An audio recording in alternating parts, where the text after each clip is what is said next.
ভগবান বলেছেন যজ্ঞাতম কর্মণ অন্যত্র লোক অয়ং কর্ম বন্ধনম তদ অর্থম কর্ম কুন্তয় মুক্ত সঙ্গ সমাচারম।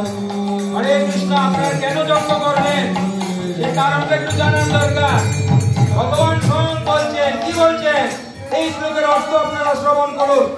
বঙ্গ অনুবাদ করবো না, অনুবাদটা শ্রবণ করুন। তাৎপর্য বলে বিষ্ণু প্রীতি বিধানের জন্য কর্ম করা উচিত।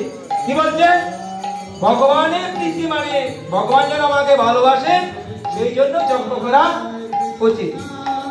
তা না হলে কর্মে এই জড় জগতের বন্ধনের কারণ। হে তাই হে কুন্তয়, ভগবানের সন্তুষ্টি বিধানের জন্য কেবল তুমি কর্তব্য কর্ম অনুষ্ঠান করো। কর্তব্য কর্ম মানে কি? মানে আপনার যে কাজ, যেমন সংসারের মা রান্না না করলে চলে, ঠিক কর্তব্য ঠিক কর্তব্য। যজ্ঞ বৎসরে তো একদিন হয়, করতে হয়। এইভাবে তুমি সর্বদাই কর্মবন্ধন থেকে মুক্ত থাকতে পারবে। যদি আমরা যজ্ঞ করি ভগবানের প্রীতি বিধানার্থে, তাহলে আমরা কি মুক্ত থাকতে পারবো। সহযজ্ঞ প্রজা দৃষ্ট পুরো উপাচ প্রজাপতি অনেন বসি বিশ্বদ্ধম এসব অস্ত্র ইষ্ট কামধুক।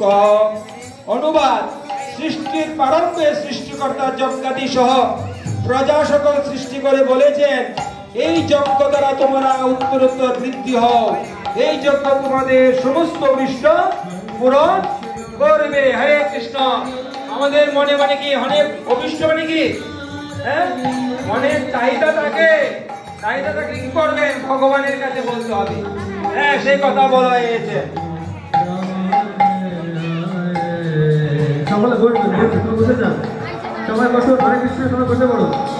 দেবান ভাবয়তা অনেন তে দেবা ভাবয়ন্ত পরস্পরম ভাবয়ন্ত শ্রয় পরম অবসাদ। তোমাদের যজ্ঞ অনুষ্ঠানে প্রীত হয়ে দেবতারা তোমাদের প্রীতি বিধান সাধন করিবেন। এইভাবে পরস্পরের প্রীতি সাধন করে মাধ্যমে তোমরা পরম মঙ্গল লাভ করিবে। হরে কৃষ্ণ। পরবর্তী শ্লোকে বলছেন, ইষ্টান ভোগান হিব দেব দাস্যন্তে যজ্ঞ ভাবিত তে দত্তান অপ্রদায় একজ ভুঙ্গস্তে তেন এবশ। যজ্ঞের ফলে সন্তুষ্ট হয়ে দেবতারা তোমাদের বাঞ্ছিত ভোগ্য বস্তু প্রদান করিবে, কিন্তু দেবতাদের প্রদত্ত বস্তু তাদেরকে নিবেদন না করে যে ভোগ করে সে নিশ্চয় চোর। হরে কৃষ্ণ। এখন শ্লোকটা খুবই গুরুত্বপূর্ণ, শুনেন। যজ্ঞাশিষ্ট অসীন সন্তু মুষ্যতে সর্ব কিল বিষয়ে ভুজন্তে তো অগম পাপা যে পশ্চান্তে আত্মকারণাৎ। যজ্ঞের সাধন করে অন্ন যেবা খায় মুক্তির পথে চলে পাপ নাই হয়, আর যেবা অন্ন পাক নিজ স্বার্থ করে পাপের ভুজের ক্রমে বাড়ে দুঃখ ভোগ করে। হরে কৃষ্ণ। সবাই শ্রবণ করুন। ভগবান ভক্তরা সমস্ত পাপ থেকে মুক্ত, কারণ তারা যজ্ঞ বশিষ্ঠ অন্নাদি গ্রহণ করেন। কেবল স্বার্থপর হয়ে নিজের ইন্দ্রিয় তৃপ্তির জন্য অন্নাদি পাক করেন, তারা কেবল পাপই ভোজন করেন। হরে কৃষ্ণ। এই শ্লোকে কি বলছেন? সবাই শ্রবণ করছেন। ভগবান ভক্তরা সমস্ত পাপ থেকে কি মুক্ত হন। কিভাবে? তারা কি যজ্ঞ বশিষ্ঠ মানে কি যজ্ঞ শেষ করে ভগবানকে পূজা অর্পণ করে ভগবানকে অন্নাদি নিবেদন করে যদি আমরা ভোগ করি আরে হয় না এখন নাম যখন বলি তখন দিও এখন দিও না যারা কেবল স্বার্থপরে নিজের ইন্দ্রিয় তৃপ্তির জন্য অন্নাদি পান করে তারা কেবল পাপী ভোজন করে। হরে কৃষ্ণ। অন্নাৎ ভবতি ভূতানি পঞ্চনাৎ অন্ন সম্ভব যজ্ঞাৎ ভবতি পঞ্চন্ন যজ্ঞ কর্ম সমুদ্ভব। অন্নকে প্রাণীগণ জীবন ধারণ করে বৃষ্টি হওয়ার ফলে অন্ন উৎপন্ন হয়, যজ্ঞ অনুষ্ঠান করার ফলে বৃষ্টি হয়, শাস্ত্রোক্ত কর্ম থেকে যজ্ঞ উৎপন্ন হয়। হরে কৃষ্ণ। শাস্ত্রোক্ত কর্ম থেকে হরে কৃষ্ণ শেষে আলিঙ্গন করতে শেষ করত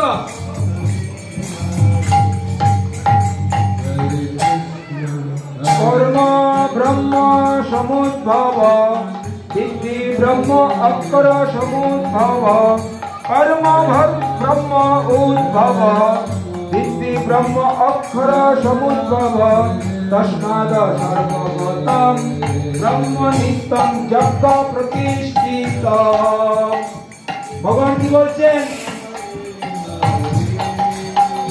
যজ্ঞাদি কর্ম বেদ থেকে উদ্ভূত হয়েছে, বেদ অক্ষর বা পরমেশ্বর ভগবান থেকে প্রকাশিত হয়েছে। এতে সর্বব্যাপক ব্রহ্ম সর্বদাই যজ্ঞে অধিষ্ঠিত। হরে কৃষ্ণ। মাতাজিদের মন ভিন্ন দিকে আমরা দেখতে পাচ্ছি, তারা মূল কথা শুনতে আসে না। এখানে বলছে যজ্ঞাদি কর্ম বেদ থেকে উদ্ভূত হয়েছে, বেদ অক্ষর পরমেশ্বর ভগবান থেকে প্রকাশিত হয়েছে। এতে সর্বব্যাপক ব্রহ্ম সর্বদাই যজ্ঞে প্রতিষ্ঠিত আছে। এবং প্রবর্তিতম চক্র অনুবর্তয়তি ইহশ্চ অকায় ইন্দ্রিয়াম ভূগম পার্থ জীবতি। হে অর্জুন, যে ব্যক্তি বেদের জীবনে বেদের দ্বারা প্রতিষ্ঠিত যজ্ঞ অনুষ্ঠান পন্থা অনুসরণ করে না, সে ইন্দ্রিয় সুখপরায়ণ পাপী ব্যক্তির বৃথা জীবন ধারণ করে। হরে কৃষ্ণ। আমরা বুঝতে পারলাম যে যজ্ঞ হরিনাম সহ যদি আমরা যজ্ঞ করি, হরিনাম কিভাবে যজ্ঞ করতে হবে? অগ্নিহোত্র যজ্ঞ হরিনাম সহকারে যদি আমরা যজ্ঞ করি আমাদের কি হবে? বিশেষ কল্যাণ সাধিত হবে, আমরা বিশেষ পাপ থেকে মুক্ত হতে পারবো। হরে কৃষ্ণ। পরিশেষে আমি হরে কৃষ্ণ কৃষ্ণ কৃষ্ণ হরে হরে হরে রাম হরে হরে হরে কৃষ্ণ। সকল গুপ্তের উদ্দেশ্যে আহুত হয়েছে।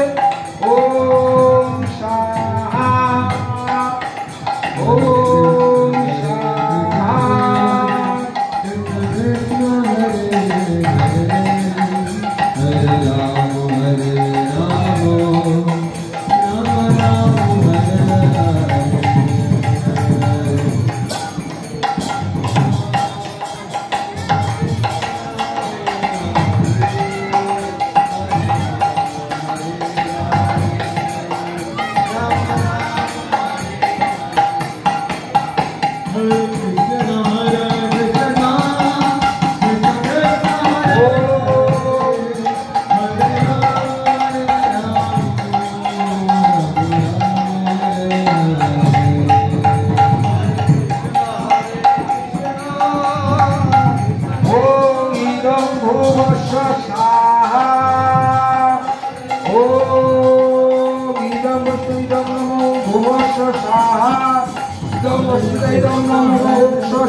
ইদং নারায়ণ ইদং নমো ভুবস্য সাহা ইদং আনন্দ ইদং নমো সাহা।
ब्रह्मणहिताय जगद्हिताय कृष्णाय गोविन्दाय नमो नमः। ओम नमो ब्रह्मण्यदेवाय ओ ब्रह्मणहिताय जगद्धिताय कृष्णाय गोविन्दाय नमो नमः। ओम पूर्णमदः पूर्णमिदं पूर्णात् पूर्णमुदच्यते पूर्णस्य पूर्णमादाय पूर्णमेव अवशिष्यते। ओम सबाई बोलेन ओम पूर्णमदः पूर्णमिदं पूर्णात् पूर्णमुदच्यते पूर्णस्य पूर्णमादाय पूर्णमेव अवशिष्यते।